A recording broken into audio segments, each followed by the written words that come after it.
Hi guys, my name is Sinji and welcome back to Minecraft Building. This is episode 1 and part 2 of our episode on paths. If you did miss episode 1, part 1, I would highly recommend going watching that because it was different styles of paths that we came up for the overworld. In this video, we're going to come up with different styles of paths for the Nether. Yes, we're working on the Netherworld in this video, and for our first path, I've called it the Netherrack Path because we're all guilty of doing this where we just make a path at Netherrack. Technically, it's not even really a path, we just don't change it. And yet, I still do this to the date. But in the past couple of years, obviously, we have had a lot of different blocks added to the Nether, so we're able to sort of landscape there a bit more with Nether blocks and not having to bring blocks from the world in. So, if you don't want to be doing something like that, you could do this. You could add the Crimson Nylium, and it just adds a bit more texture to it, breaks it up ever so slightly, keeps it the same sort of colour, but just makes it look a little bit better. You could also add, the lot of mushrooms onto it as well, just to break that up a little bit more, and adds a bit more sort of life to it. Or, if you're not happy with that, because it's only essentially 2 blocks, you could break up a bit more and add red nether brick. Now, I kind of like this block. It is kind of nice. It is obviously a bit harder to obtain, but if you're wanting to put the time and effort in to get it, then you could do something like this. It just breaks up a little bit more and it just adds a bit more texture to it. And then you can actually differentiate where your path is, this one compared to, the first one. The first one's not really a path, it's just what spawns. This looks more like a path because you can see, where you're going and where you're walking, or where the pathway is. Or, for the last part of this little path here, if you don't want that, you could upgrade to something like this. For here, we've got soul soil added in, along with the red nether brick and the crimson nylium, and I think this one actually looks okay. It's maybe not the best path in the world, but it just gives you an idea of the blocks that you could use if you wanted to make a path, in the netherrack, or if you're just walking through the wastes of the nether. This is maybe not a bad idea for it. I'd say you could maybe get better blocks, you could use, different colours, different textures and that, but this is just an idea of the blocks that you could use for it. But let's move on to our next path. And our next path I would call the Nether Fortress path. Yes, I don't know about you guys, I really like the Nether Fortresses that spawn in the Nether. They do need to be updated. They are a bit still plain because I don't think they've been touched since they came into the game, but I like them. So if, like me, you would like to take a Nether Fortress and possibly change it into something you want to live in or build, when you're building in the Nether, then this is what you're faced with when you go to the Nether Forest initially. You'll just have, the nether brick itself, which isn't actually too bad. It's quite cool. I really like Nether Fortresses, but if you want to take this and jazz it up a little bit, you could bring in our old friend, the red nether brick, and just change out the bricks to the red variety. Now, I think this is quite cool because it adds a different variation to the actual Nether Fortress itself, but again, it's not a massive change, but it does make a difference. Just with the red nether brick and obviously the lighter nether red brick itself, it does look quite cool. But again, you could improve this even further. So pop into the next one, you could add obviously the crack stone in. So it's like cracked nether brick, and this actually looks quite cool. I like just the different variation in texture. So when you're walking through and you just see the cracks in the floor, I think that's quite cool. I really like that. You can use that in a different variation, different things throughout the build. So maybe if you're near like a blaze spot, I don't know, you could come up with different stories for it. That's how I tend to do my builds. I always like to tell a story with my builds. And I think that's quite cool. But again, if you're not happy kind of with that and it's maybe too basic or enough blocks, then you could do this. Yeah, I really like the block variety we have here. Again, we've gone back in with the stairs like we did with episode 1, and we added the crimson stems in. Now those are obviously the new variety trees, and I love this, the glow that it gives off, like the movement. I think that's really cool, and having that in a Nether Fortress sort of floor or a roof or whatever, but for this obviously we're talking about floors and paths, having that in general and actually in the floor, it's very cool. Very cool. I can imagine me walking through a Nether Fortress and then just seeing like this block in there. That would be so cool, and I'd love it. I would love it. I would change my Nether Fortress to look like this for sure. And I'd say we've gone with the stairs again, just to add a bit of variety. So it looks like there's been chunks maybe ripped out the floor, maybe there's been fights, or it's been broken down or worn over time. We're walking through it. This is a very cool build. Anyway, guys, let's move on to our next path. And the next path may potentially be one of my favourite paths. It's the Blackstone Path. Yeah, I really like the addition of Blackstone we had earlier on last year. And this looks awesome. I love using Blackstone for builds. This path obviously is quite basic, but it's a different style of path that you could go with. So if you're in the Nether, you could always use Blackstone to build your paths. Why not? Blackstone is an abundant resource these days. Obviously, if you have a battering farm, you get Blackstone quite easily. So yeah, it's always quite nice. But again, if this is too simple for you and you don't just like using Blackstone by itself, then you could switch over to this. Now for this we have used basalt, and we've also used the crack blackstone brick, which I think personally is really cool. It was a really good addition to the game. Blackstone has been fantastic. So is basalt. I really enjoy basalt as well. In this particular path, I would use any day. I like this path. I really like this. Or at least the blocks we're using. I like the blocks we used for this. But again, it's quite simplistic. If you like that, great. If you don't, maybe want to add a bit more, then you could switch over and do something like this. And we're using the polished variety here. And again, it looks great. I love Blackstone. I love basalt, and they come together really well as a, you know, as a sort of nether path. This is excellent. I mean, if you're obviously building, I don't know, someone in the Nether using Blackstone, or you want to build like a village in there using Blackstone and basalt, this is the kind of path I would go with. Maybe not even if you're not using that, you could use this as a path even if you're, you know, building like a crimson or warped, wherever.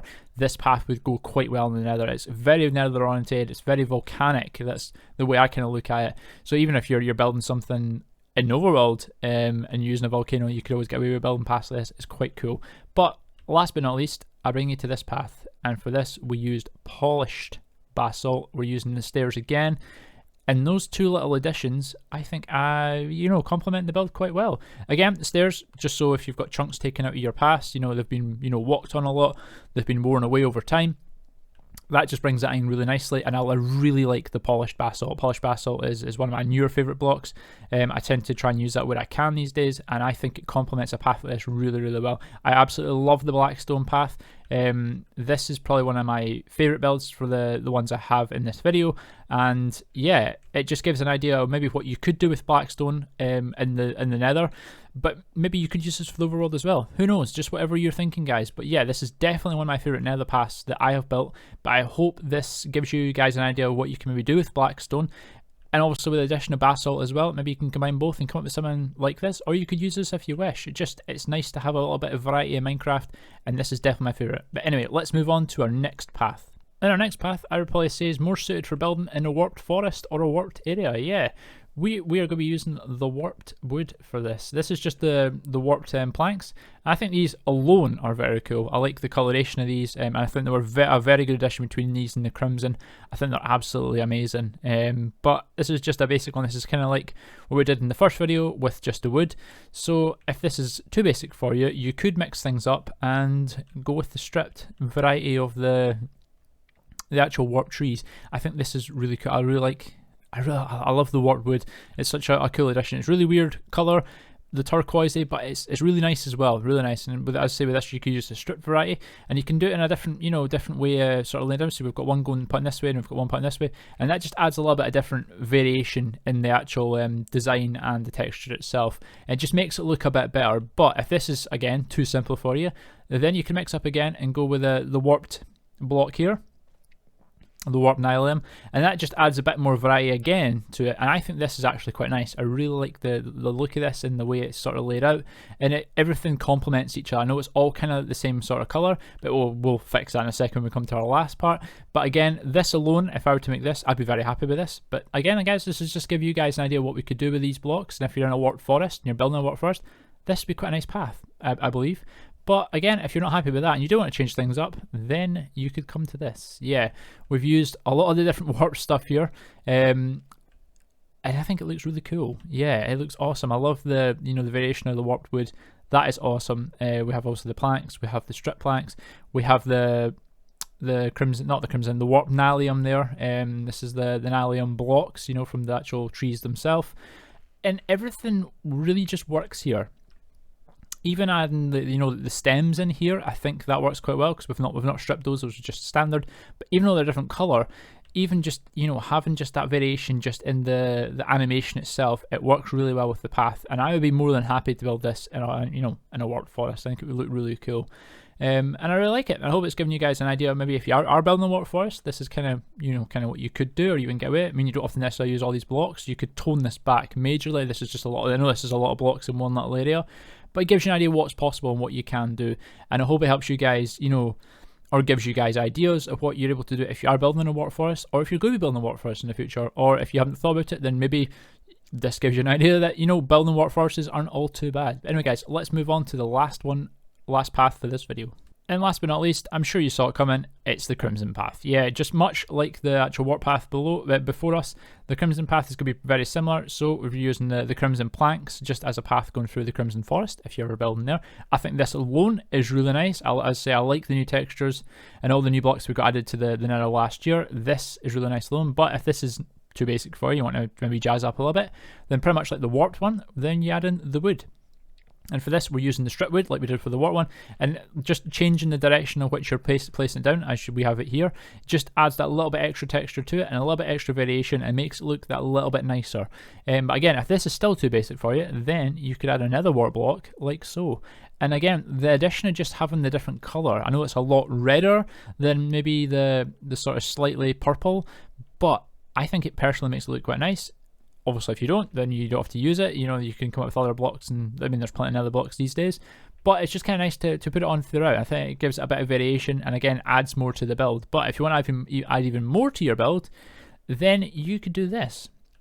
We have the Crimson Stem, we have the Nether block, we have the Crimson Nylium here, and we're also adding stair blocks in as well. And the addition of these 3 extra blocks, or 2 extra blocks from the last one, definitely add it up, you know, mix up a bit more, and I think it makes it look really cool. I like this path design. I mean, the Nether paths are quite crazy, I think, just with the way the blocks are made, but then the Nether's not meant to, you know, make sense. It's, you know, it's a different dimension. It's meant to be a bit crazy, and this looks really cool. As I say, I love this block. The Nether, the Crimson and the Warped, just I think it's the animation, it does it for me. It's really cool. We don't often have blocks like these in Minecraft themselves, so the addition of these blocks really does help. And having it in a path like this, it really makes the path stand out. So, you know, if you are walking through the Nether and you're seeing this in a Crimson Forest, you're like, oh wow, that's the path. Of course, there's loads of other things you could do, but yeah, I like this. And obviously with the addition of stairs, it just makes it look like, obviously there's been chunks taken out of it. Again, it's weathered, it's worn, it has been walked on, and it just adds that little, you know, almost unlocks that final like padlock to you know, making the path come alive and just making it look really nice. And again, I hope I've been able to help you come up with some ideas for paths that you can maybe build in the Nether using the different variety of blocks that we have in the Nether. Of course, you can bring blocks from nowhere in the Nether. These are just strictly blocks that you found in, you know, we find in the Nether that we're able to build with. And I hope you've been able to pick something up and possibly maybe use something from this video and the first video, of course, to be able to help you build paths in your worlds as well. Anyway, guys, that's it for episode 2, or part 2 of this little episode. There will be more coming. Minecraft build will not be stopping. It is going to be a series, and I will have more stuff like this coming in the future. It won't necessarily be on paths. I think we're going to be focusing on different aspects of Minecraft, redstone, building, you know, just different things here or there, terraforming.